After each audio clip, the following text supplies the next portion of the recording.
Dah. Oke guys.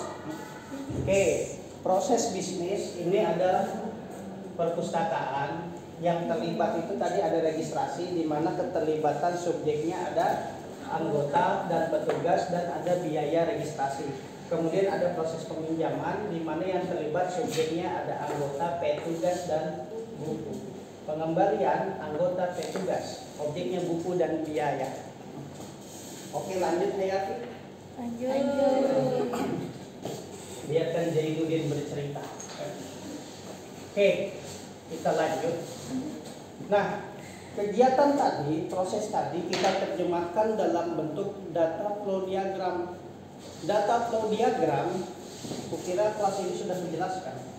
Ada 4 simbol utama dalam data flow diagram. Yang pertama simbol proses. Simbol proses digambarkan dalam bentuk sebuah lingkaran. Simbol proses ada simbol transaksi, simbol yang menghubungkan antara aku, dirimu dan bukan, aku, dirimu dan buku nikah. Simbol proses itu yang menghubungkan antara anggota, petugas dengan biaya, anggota, petugas dengan buku. Itu simbol proses. Yang kedua simbol entitas. Entitas adalah subjek atau objek yang terlibat, digambarkan dalam bentuk kotak. Oke? Paham sedikit? Nggak usah banyak-banyak, dikit aja. Lumayan sedikit. Aku minta sedikit ya dalam hidup untuk belajar memahami. Karena suatu saat ketika sedikit-sedikit akan jadi bukit. Oke. Ada proses, ada entitas, ada satu lagi simbol ini. Aliran data. Aliran data atau data flow.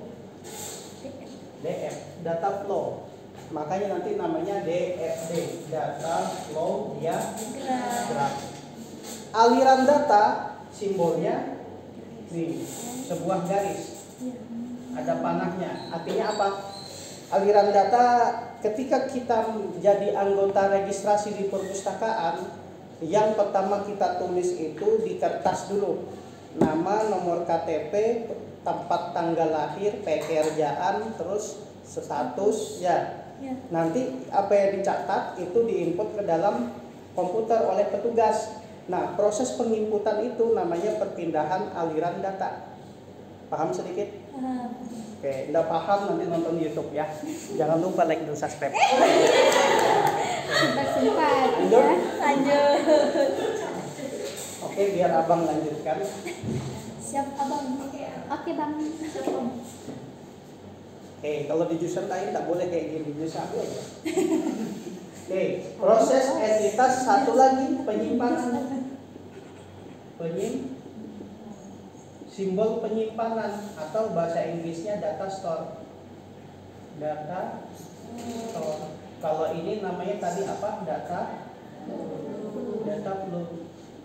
Kalau ini Data flow diagram. Data flow diagram. Oke. Lanjut. Lanjut. Kalau masih ngantuk aku pakai bahasa India ngomong. Bahasa Thailand apa? Sawadikap. Oke, kita lanjut ya. Nah, Saya dipancing. Salah. data flow diagram simbolnya adalah sebuah segi 4. Itu maksudnya penyimpanan data. Jadi apapun yang diketik masuk ke dalam sebuah tempat penyimpanan data. Biasanya D1, database 1 misalnya tabel apa di sini? Misalnya tabel atau sheet. Kalau di Excel ya sheet petugas. Nah, otomatis apapun yang diketik nyimpen dalam sheet petugas. Paham sedikit? Sedikit aja. Lanjut. Nah, ini di video nggak kelihatan, nggak apa-apa sudah. Oke, gua lanjutkan. Mau foto atau mau catat? Bagusnya sih dicatat. Pakai HP catat. Sebentar lagi jam 9 Om. Kok baru dipakai Pak? Kok pakai baru kacamatanya? Enggak, masih YouTube malu. Dan berapa kok beli di Shopee Pak? Hah? Beli di Shopee lagi nggak Pak? Shopee 200.000. Kacamata anti radiasi belum kronik dan naik drip. Langsung pakai Pak. 200.000. Hah? Nggak usah. Masa dalam ruangan kacamata? Loh, tak apa-apa loh Pak. minus Pak. Pura-pura minus. Enggak. Geng, abang lanjutkan. Siap, Abang. Masih ada waktu 10 menit. Nah, sekarang kita terjemahkan 3 kasus tadi, proses registrasi, proses peminjaman, sama proses pengembalian dalam bentuk data log. Oke.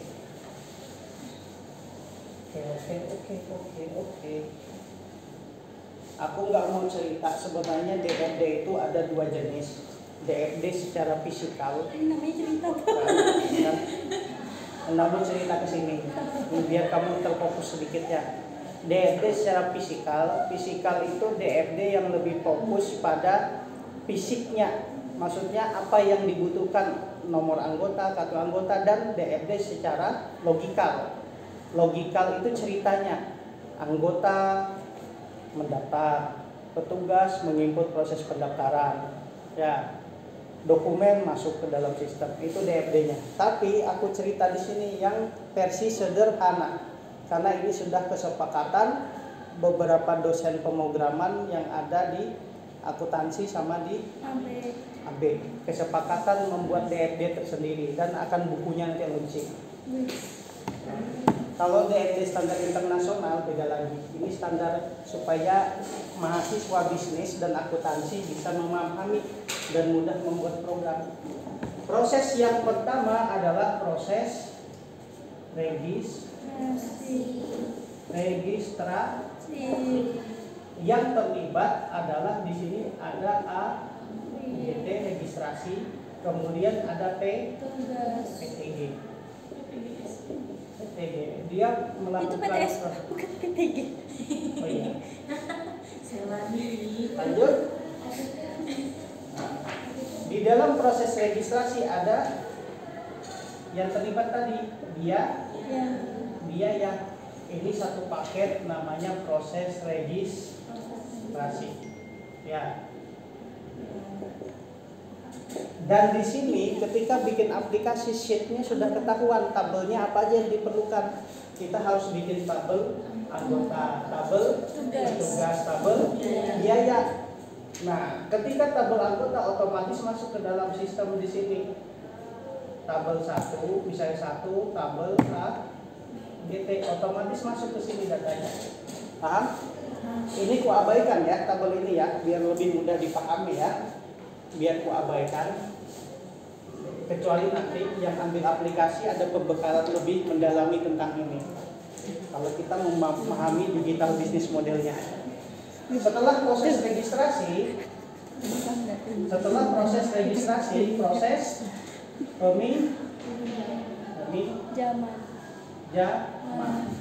peminjaman ini kan sudah ada orangnya ya. Karena orang sama tidak perlu dipanggil. Peminjaman ada biaya kagak? Enggak ada. Orang petugasnya bisa berbeda nggak? Bisa kan? Ada petugas bagian admin, ada petugas peminjaman, otomatis petugasnya aja dipanggil karena petugasnya orangnya berbeda. Ingat ya, ini kotak ya, bukan panjang kayak gini. Paham? Nah, ini namanya proses peminjaman. Satu cerita tadi. Terakhir proses pengembalian. Satu cerita lagi.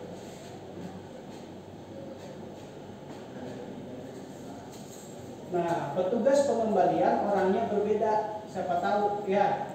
Kalaupun sama, makanya di setiap petugas biasanya di rolling itu di perpus. Oh, hari ini hari Senin sampai Selasa dia bagian ini, bagian ini, bagian ini. Dan yang mengotorisasi data. Terus informasi biaya, andai kata ada D enggak, tahu dia enggak? Tahu. Nah, baru di sini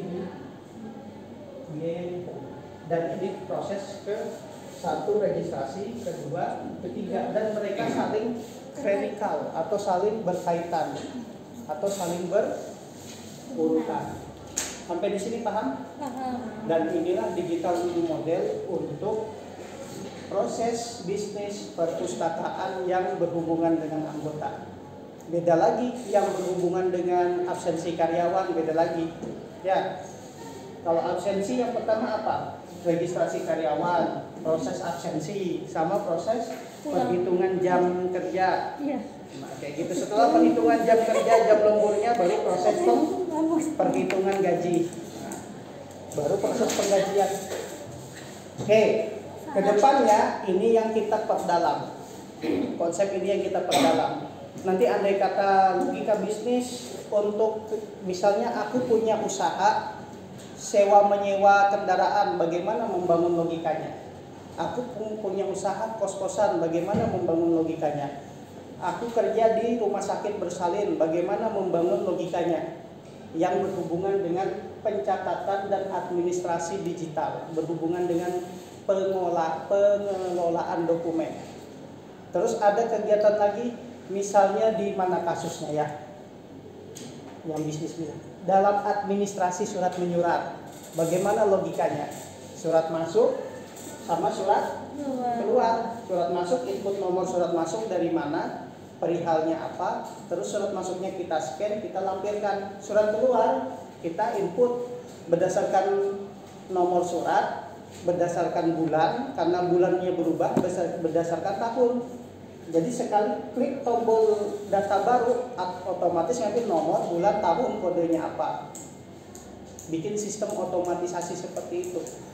Nah, model bisnis digital kayak gini, ini nggak usah terlalu nggak usah terlalu serius belajarnya.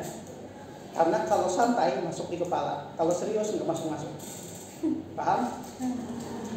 Oke, itu aja vlog dari saya guys. Saya tutup. Kasih lagi.